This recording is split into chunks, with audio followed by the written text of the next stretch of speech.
竹仔开花。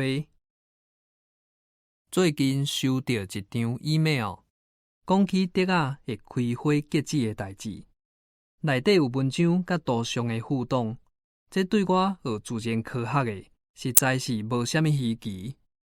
咱俗语有在讲，竹仔开花歹年冬，听讲伫中国甲印度嘛有这款讲法。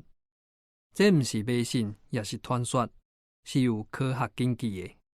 科学家发现，囡仔遇到大可汗的时阵，可能是土肉伤过头焦燥，也是成分有改变，影响竹仔的生存。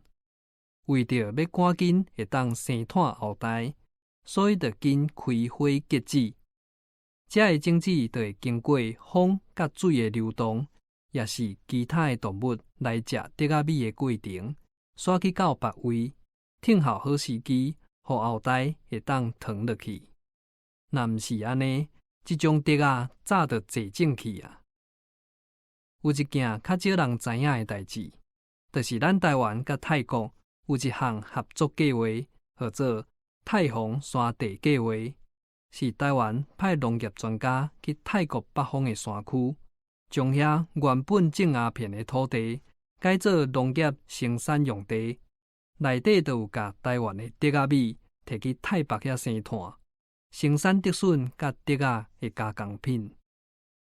伫咱台湾俗语内底，有一句常在咧讲甲竹仔有关系的话，就是囡仔有亲朋好友的囝儿逝世真成功，真有出脱，就会滚耍笑甲伊讲，毋真够哦，歹竹阁出好笋。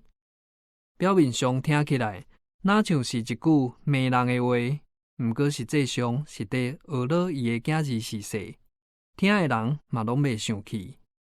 另外，嘛有一句话煞落去讲，歹竹出好笋，好竹出巨卵。巨卵就是奇形怪状的竹仔，就是因为环境无好所致的。意思就是在警告做人时代的，就要好好啊教示囝儿逝世，才袂去互变歹囝去。作者陈宪国。